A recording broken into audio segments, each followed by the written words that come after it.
Here we are, season 5, episode 14. It's draft day. It's not draft day. Draft day is over, Paul. Paul ended. I know it's over, but we missed it. And I know I always do stuff. It's timed. It's happening. It's live. It's action. But it was draft day. Days, plural. I mean, what's going on with this? Thing goes on for it's like 100 rounds. Anyway, we got your draft day cocktail. We're sharing it tonight. You can have it next year. Here's the beauty of it. You can drink any of our cocktails at any time you'd like. They don't have to be right there. But you may be still sulking. Maybe your team didn't get the best draft picks. Maybe they did. Maybe we did. I don't know. Anyway, it's a Molokai cocktail. What does that have to do with draft day? Well, guess what?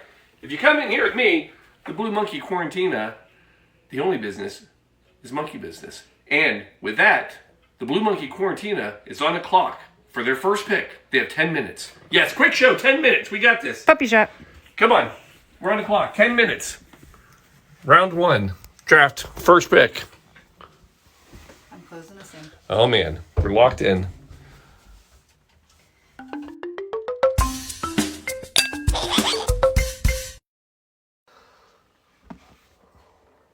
Oh, not this again. Seriously? Yeah. Try another one. Hold on. I did puppy can. Got puppy can. Puppy can's working. Puppy can. We're here, people. That's my foot. You can see it. What the heck? I just tried this. Hold on.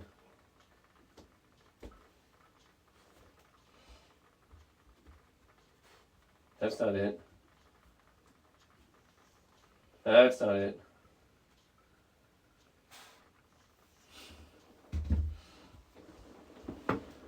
That's not it. Where'd the puppy go? God, this is gonna kill me. Hey, is that it? Oh, no. That is not it. Hi, What? Shelby. No, I am not supposed to be on camera. I like you right now. No, that is not it. What? No, I am not supposed to be on camera. All right, hold on. We have to do that. All right, I'm gonna try to plug it in. There. I don't know what's going on, folks. Does that count as part of our draft picks? Oh my God, you're changing the camera after we just got it to work. I tell you what, this is why we work well in the draft room. We go down and Shelby's not afraid to try stuff. All right, are we back? We're good. We're live? Yeah. We're like at 9 minutes now. I got 9 minutes to make my pick. No, you're only at 3. I mean 7. All right, so 2014 draft day, probably one of the greatest movies ever. Kevin Costner. I mean, my goodness, if there's somebody out there who hasn't seen it, for goodness sakes, watch it. It's incredible. I can't, if it comes on TV, if I see it, I have to stop and watch it. Shelb? I agree. I concur. We concur. Our son, so kids today, they don't watch the movies like we used to watch the movies. Just recently saw Draft Day. Fell in love. So, in case you're curious, because I was this morning when I decided to Draft Day cocktail, 1980 is when Draft Day in NFL kind of got a little bit big. It was the first time they ever televised it. And then in 2010, it went prime time. That's when they started like on Thursday. It went Friday, Saturday, Sunday. And that's when it really started to grow, obviously, because in 2014, they made a movie about it. And it still continues to grow. It's becoming more and more popular. Enter the draft cocktail. What? The draft cocktail? What are you talking about? Yes, the draft cocktail. It's here. Matter of fact, Shelby and I were just at a bar. I know. Paul, come on. Don't make up stuff. You don't have to make up stories just to try to sell the show. No, it's true. We were at a bar last week. Was it last week? Somerset. Oh, yeah. I was like, which bar are we talking about? Easy. Now she's making up stuff. Oh, there you go. All right. We good? Yeah. All right. So we're at Somerset Bar. Ooh, it looks janky. Are we good? Yeah. All right. All right. We're all paranoid. Let's not touch any more buttons. So we're in Somerset Bar, and they had some great cocktails on the menu. And I'm like, oh, we'll try this one and this one. And lickety split, they were out. And that's when we realized they were on draft. Yeah, it's true. And so this is becoming more and more popular. Matter of fact, so if you want to kind of quick history, 2005, many people say the first draft cocktail system was at the High Dive Bar in San Francisco. And today you can go to bars such as in New York. If you went to the bar called Yours Sincerely, all their cocktails are on tap. All of them. It's amazing. So what is a draft cocktail? It's probably what exactly you're thinking. And if you haven't had one yet, and you may not have, basically what they do, this is a pre-made batch cocktail that they make, put in egg, and then they serve it just like they would serve, a draft beer. There's your cocktail. Now, you're talking about 640 ounces. That's the fifth barrel, right? That's the most common that they use. You're not making half barrels or full keg. Think about that, 640 ounces. That's somewhere between 100 to 150 cocktails, depending on how many ounces you make it. That's a lot of cocktails. We got a puppy in here. It's just freaking cute. We'd show you, but I'm afraid that, no. What is going on? Why do we have... Why are you screwing with the cameras? I didn't touch the camera. Oh, jeez, Louise, folks, hold on. What? I didn't touch anything. You did. You switched the camera. It jumped on its own. It's not. Camera does not jump on its own. No more camera touching until we figure it out. I didn't touch anything. Did you touch the camera? I did not. Did you touch the butt? I did not touch. There's not even a cat in my lap this time. Anyway, here we go. So, what is it? It's pre-made cocktail, huge batches, and depending on what the cocktail is, it's either basically in a keg.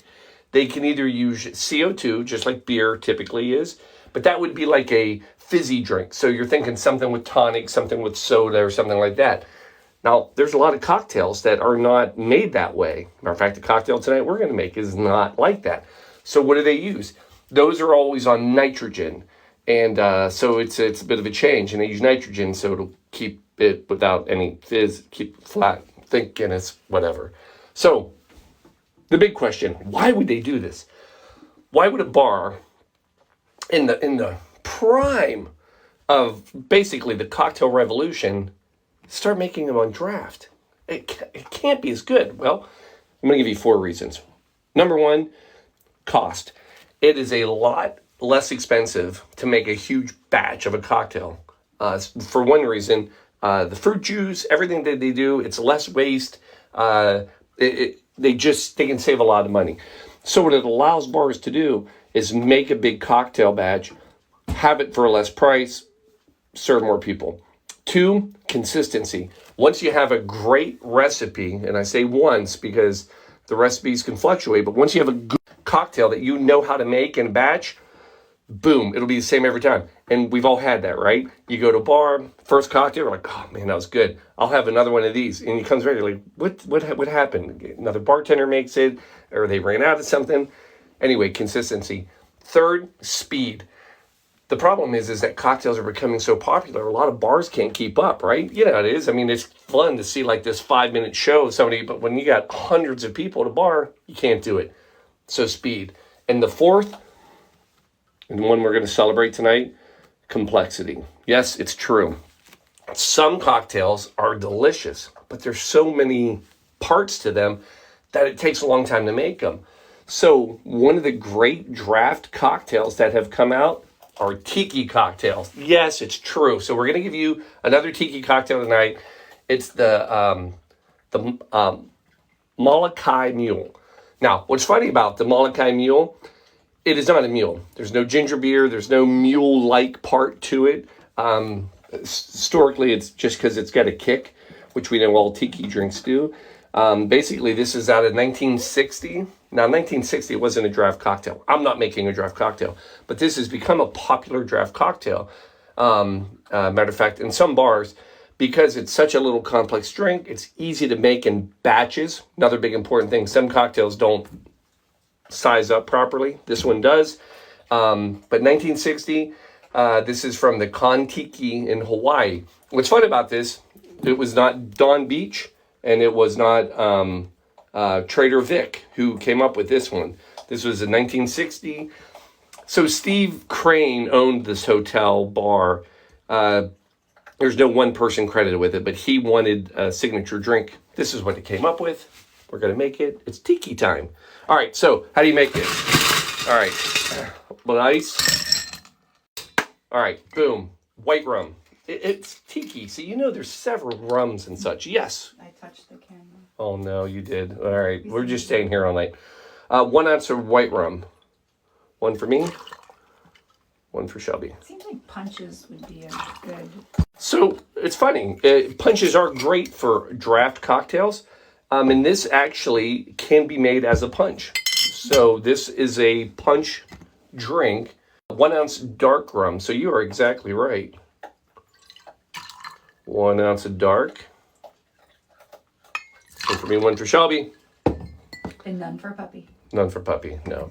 No underage puppy. Then we're coming in with a very lovely I didn't know we had that. well, yeah, I don't remember what that was. I don't remember what the story there. You could go the brandy cognac same, but we're gonna go another ounce. You see where the kick is coming now, right? There's a lot of potency.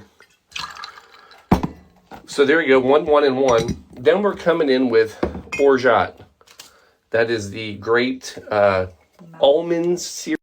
Mouthfeel. It's very... Paul, don't you make all your own syrups? I don't know how to make this one yet. I have to try, but it's kind of got an almond extract kind of... And this is our sweetener. And we're going 1 ounce each. One for me, one for Shelby. Mm-hmm. Then, as I think about how this glass may not be big enough, we're going to turn around, and now the fruit juice. You got to have juices. All good tiki drinks, juice. Starting with some fresh orange juice. We're coming in with 2 ounces of orange juice. Unless I can't get 2 ounces of OJ out of these bad boys. I need 4 total. If not, we'll do what we have. Apologies. Oh, no, we're going to get it. Okay, I was like, easy. Apologies. I didn't know that I needed a bag of oranges. It's okay. Folks, we really do kind of wing this show every week. It's quite... There's 1, 2.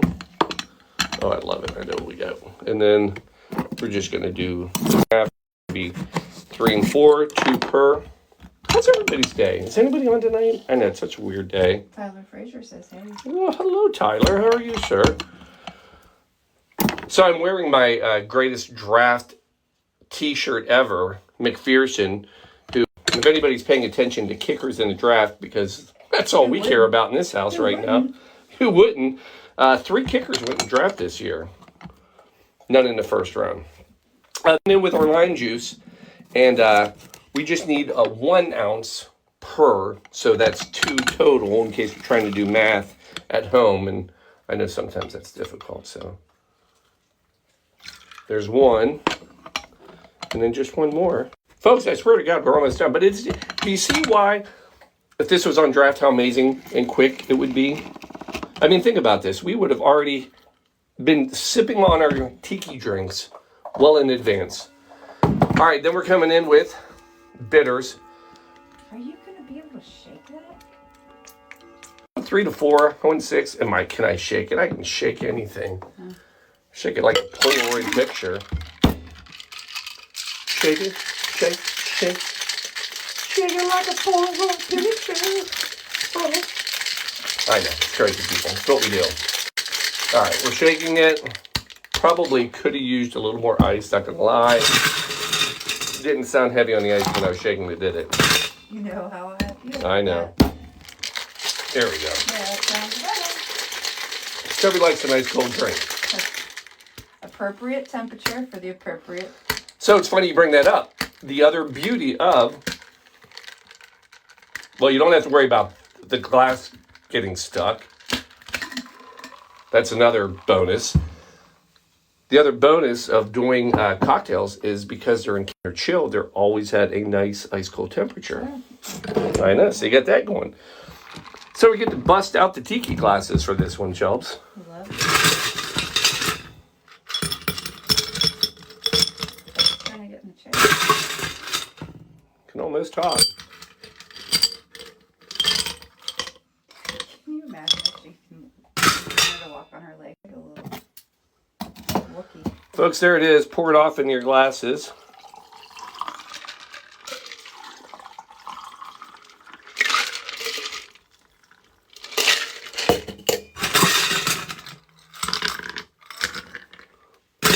Garnish, two things. One,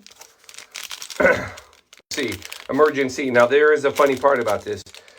You can't put this in the keg ahead of time. So if you're going to use emergency, like certain things, this is going to have to be your garnish at the end.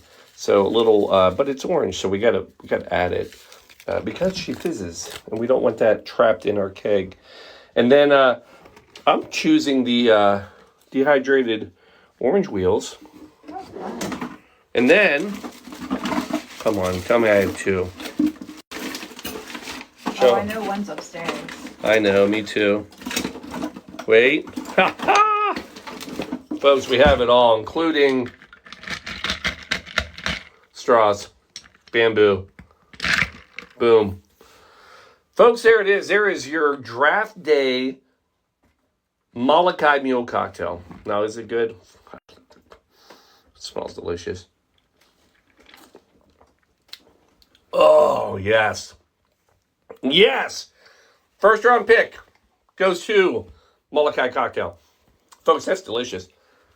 So, I'm going to take that carpet back. There you go. Give this one a try. Folks, I mean, look at this. Just gorgeous. Ready? Mm.